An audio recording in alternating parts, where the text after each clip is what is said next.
pandering. So is all sentimentality a form of pandering, or is it that there's some that are not? Do you know what I mean? How are they related exactly? Sentimentality would be a form of pandering. Yes, it would be a subset.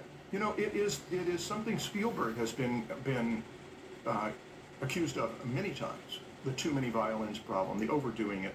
One critic said that the color purple, when there was blood, it was sugar syrup blood. It felt that way. There was something about it that didn't feel altogether honest. Rockwell has certainly been criticized for this.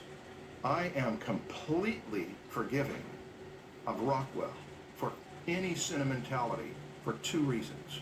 One is he did not pretend to do anything more than make candy. And he was explicit about that. And he even said that a good deal of the reason was because it paid better. This was a guy who was honest in his motives. There's another thing. In the 1960s, he went the other way, and he included dead bodies and murder and real bloodshed in his pictures. And it was because by that time, he was an old man, and he felt like there is something wrong in this country, and it needs to be showcased in my illustrations, the Norman Rockwell. So I hold him in high esteem for having acknowledged that he was pandering by way of sentimentality and doing a great job of it, one of the best jobs anybody ever did of it, with wonderful counterpoints. And also at some point saying, I'm going to play a different kind of music because I'm seeing a different reality in the culture. Okay, so I like the second reason, but the first one I don't quite understand. So because he was honest and he didn't try to hide it, it makes it okay to do that? I mean, was Thomas Kincaid hiding the fact that he was pandering? I feel like he was pretty obviously okay with the fact that he was doing this, very open with it. Does that make it okay that he was pandering? I don't know. Like, I'm confused about why these would even matter if you could just be open about it and it makes it all okay. Let me be honest. Okay. I love Norman Rockwell's work. Okay.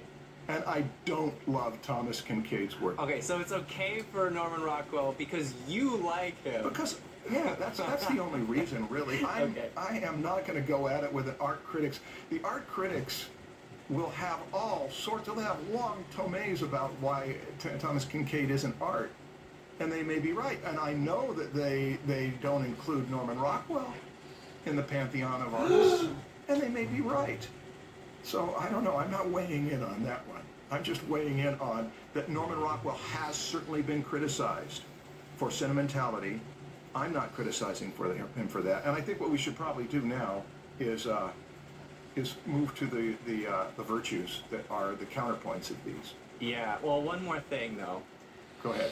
I'm going to ask you a question. What is the point of knowing about these sins in the first place?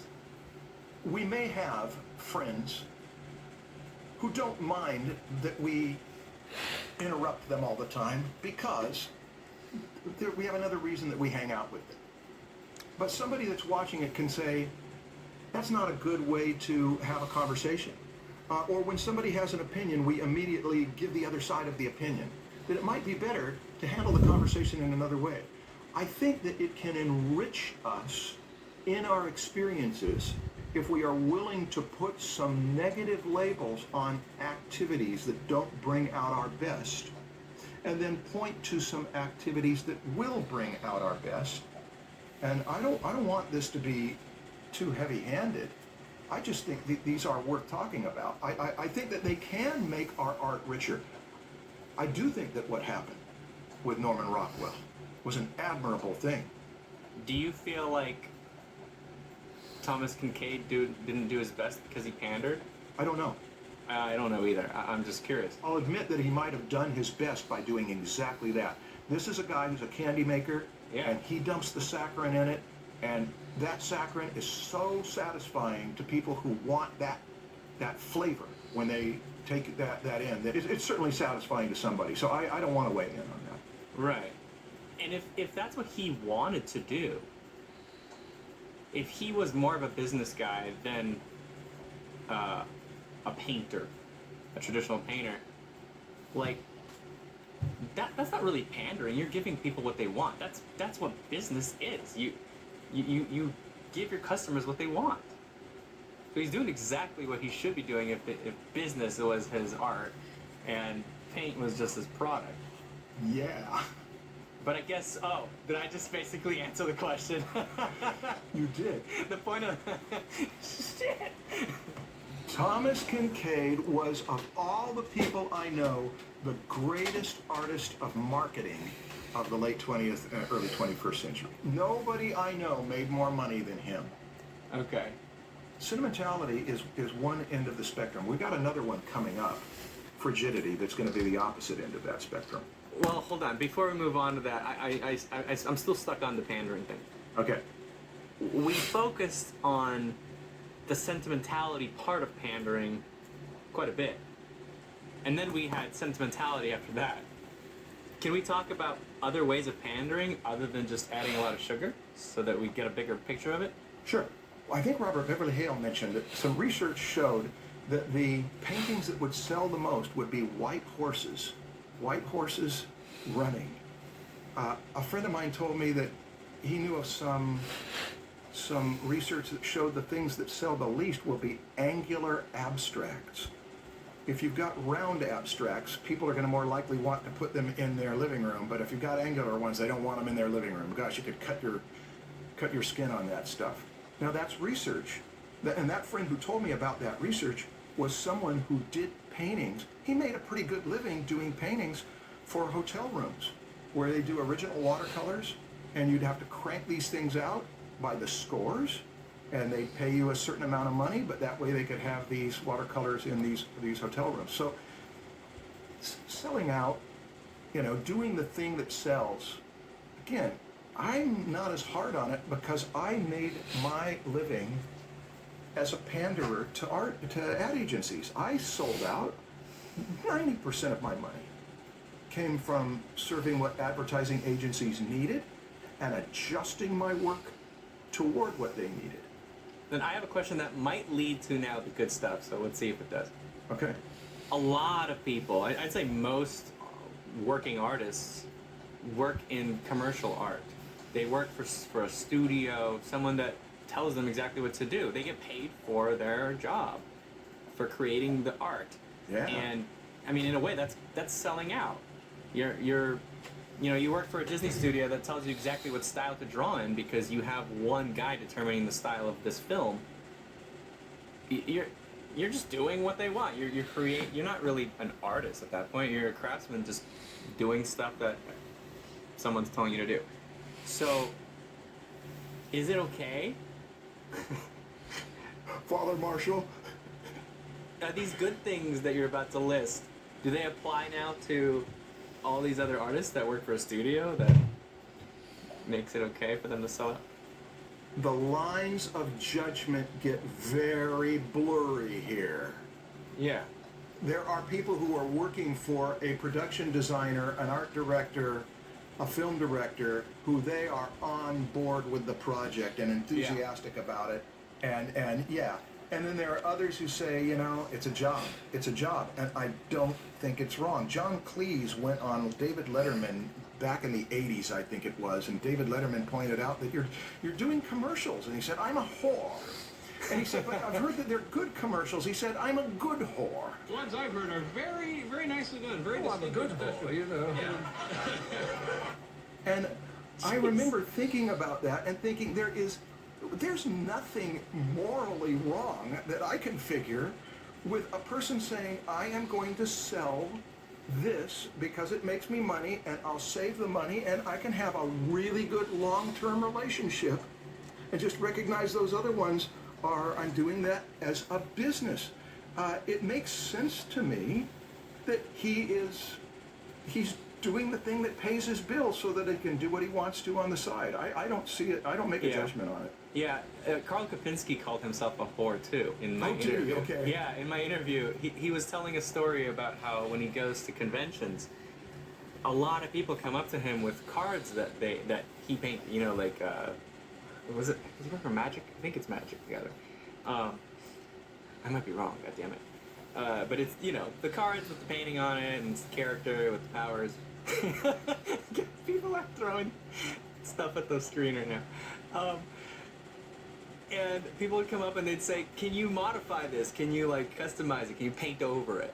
Do you do alterations? And I said, what do you mean? And he said, draw over the picture. And I thought, I've spent a week on that. You want me to just scribble on it? He said, yeah, put Mickey Mouse ears on it. I also had a guy who just wanted me to draw spurting. What? Spurting. Yeah, you know, it's like... Yeah, I know. the stuff that comes from the end. He wanted that on there. Did you do that? I didn't want to, but he was really insistent, so I did a very quick job. Peer pressure. Yeah. And then 3 Come years... on, man. Yeah, come on home. Draw me it. He's there just shouting, draw me it. Draw me it. All right, draw me it. Oh my God. And then the best bit was, I went back to a convention maybe 3 years later, and the same dude turned up. Oh no, it's not you. He said, don't worry, I want you to draw this time. I was like, oh, this is awful. Turn off the cameras. So awful. And I did it. You did it. It's such a whore. But the thing is that he got better at it. At first, the people were giving him Sharpies, and he would do it in this Sharpie, trying to get a good drawing out of this thick thing on a postage-sized thing. And he would put like a transparent gesso on it, and then he brought little paintbrushes and like acrylics or something, and then he would paint on them. So he got really good at it. He made it into his own thing. He brought his art into it rather than just being a whore. Yeah, well, yeah, that's nice. Yeah. And these questions that you're asking, though, are also, they have this thing, can you give us the final word on this, Marshall? Let's pull the camera back up over these. Okay. These are what John Gardner called faults of the soul. They are things that we are looking at. We're not trying to make rules. Do you know what the golden rule is? There's two of them. Then what? Treat thy neighbor the way you want to be treated, and That's the original one that was called the golden rule. That's from Jesus. That's okay. However you want to be treated yourself, treat other people that way. yeah. The other one is the golden ratio, which is sometimes called the golden rule. No. The other one is the capitalist perversion, but truth of it, which is whoever has the gold makes the rules. Okay. The person who is hiring the artist for the project makes the rules. They have the power to do that. And so if we're willing to be hired, we follow the rules of the person. But a person who's a good hirer knows how to bring it out. We've talked about that before. Okay, here is the solution, I think, to the pandering thing. Okay. I mean, if we really want to be sure we're not pandering, is what Robert McKee talks about. Write the truth. Norman Rockwell stopped pandering because he was emotionally affected by social events, and he put truths in there that he felt he had neglected through his career. If a person writes the truth or paints the truth or draws the truth, they are likely to shrink their audience. Rembrandt's lack of flattering his subjects, Rembrandt's mashed potato people. Rembrandt is arguably the greatest at his kind of art ever. But his stuff was not flattering, and I think that it affected his success. Van Gogh is the extreme example of it. Van Gogh did not sell out. Van Gogh did not get the rewards of his labor. His brother was one of the great champions of art history for believing in the guy and supporting him so he could do the thing that he felt needed to be done that was not going to conform to what the people who make the rules say. Your stuff will not be acknowledged as art if you do that. And he did it anyway. So there you know, there's one way to know that you're keeping your integrity if you're willing to be poor for your integrity. Your priorities become revealed, and I don't think there's anything wrong with it. My priority is that I need to pay my bills. It's common for all of us to hit rough patches in our lives, and it's a good idea to make sure those rough patches don't turn into lifelong issues. Sometimes the best way to tackle these personal issues is by talking to a trained therapist, and that's where my sponsor, BetterHelp, can help. With BetterHelp, you can choose from over 3,000 US licensed therapists to help you maintain your mental health. These therapists have experience dealing with a wide range of personal matters, including depression, stress, anxiety, relationships, sleeping, trauma, anger, family conflicts, LGBT matters, grief, and self-esteem. And all sessions are kept completely confidential between you and your therapist. Right now, BetterHelp is offering all Draftsmen listeners 10% off your first month with discount code Draftsmen. To get started, go to betterhelp.com/draftsmen. Simply fill out a questionnaire to help them assess your needs and get matched with a counselor you'll love. That's BetterHelp, HELP.com/draftsmen. If you are looking to me for answers, if any of you are looking to me to say, Marshall, is it wrong to sell out? I'm not going to tell you that. Okay, Okay, should we move to the sentimentality one? sure. I remember Kubrick, who would never be accused of sentimentality. But I remember talking in an interview about the difference between sentiment, which is legitimate compassion and concern for the human condition, legitimate feelings of adoration for children, small animals, loving condescension is what one author called it. He talked about a difference between the two of them, but he didn't explain the difference. The most I could get from it was to let the events speak for themselves, that there's a value in the artist understating these things. Don Richardson, the TV director who was my teacher, talked about when things get sweet, counterpoint them with flaws. This is why Rockwell's sentimentality works so well for me, is that there is an abundance of sweetness, but every one of these people is working out of some motive of pride or selfishness or something. There is a humor in there, an irony in it. The cutest baby in the world will cover you with body fluids. So Don Richardson said, when you have a sentimental speech, be sure it's given in a non-sentimental way. And he explained that the old Andy Hardy movies did it beautifully. I've never seen the Andy Hardy movies, but he said when they have sentimental speeches, they have them given while somebody's doing some menial task or helping somebody to tie their shoe or washing dishes or whatever else, so that it pulls it away from the swelling violins and the speech that is calling attention to itself as sentimental. And oh, here's the best example of it. The commentary on Paper Moon. If you haven't seen Paper Moon, see Paper Moon. The DVD has a commentary by Peter Bogdanovich, the one who directed it, and he talks in that commentary about treading the line between he could have pushed it in a way that would have made it more sentimental, and he chose not to, and I think he made a more effective sentiment as a result.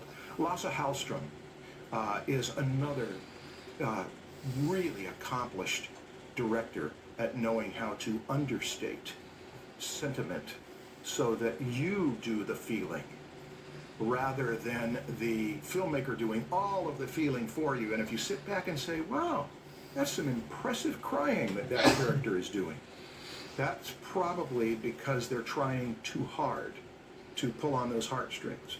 Better if it's going to bring it out of the audience. Okay, I talked a long time on that.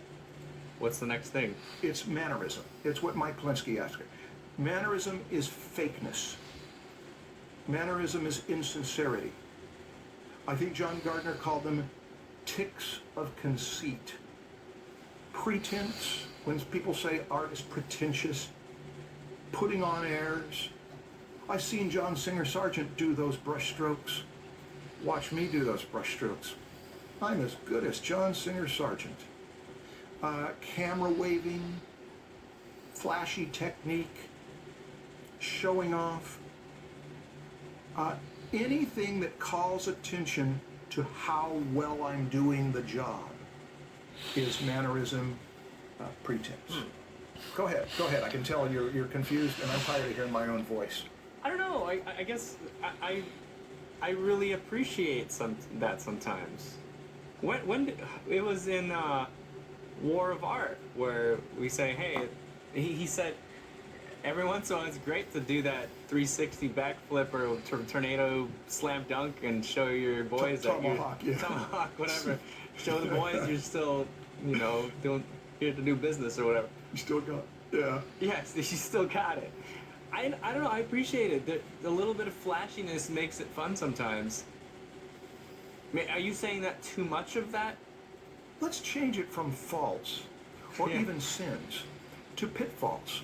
A pitfall is something that you could fall into or you could jump over. And for mannerism, all of us want to impress. So if we try too hard to impress, and then if we're able to impress, I mentioned Paganini during that episode that Mike Polinsky asked about. Why not impress? Stand-up comedians who used to deliver one-liners. One-liners are such an obvious example of watch how impressive I can put out this one funny line. Guitar solos are often meant to impress. Look at how I play the guitar. Robin Williams, as a comedian, even though it wasn't one-liners, Robin Williams was so amped up that you just wanted to watch him because he was amazingly impressive. But there is a kind of conceit of, is this awesome? And the rightful response is, yeah, those are awesome. And they deserve to be praised for their uniqueness, even if they are sort of overdone. So I guess if you're going to be mannered, let your manner be your selling point. Yeah. And that way you can combine mannerism and selling out together. And sentimentality. Yeah, it might be that watch me use these so-called faults to my advantage. Yeah, let's combine all of them and become the greatest artist of all time. It could be a creative challenge. Yeah. Genius! Here's a way to look at this that might be healthier than looking at these as virtues and sins. It might be to see them as a spectrum, that my work is very mannered over here, and my work is very sincere. I mean this. It's not trying to fake anything. It's not trying to call attention to how uniquely I'm doing it. It's that the way I'm doing it, I mean it. If there's good mannerism and bad mannerism, maybe good mannerism is sincerity that happens to be quirky. I get it now.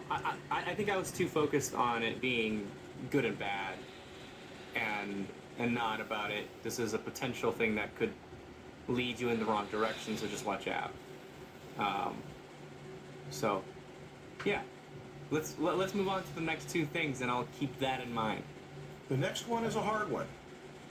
The next one is the one that I have the least to say about. John Gardner calls it frigidity.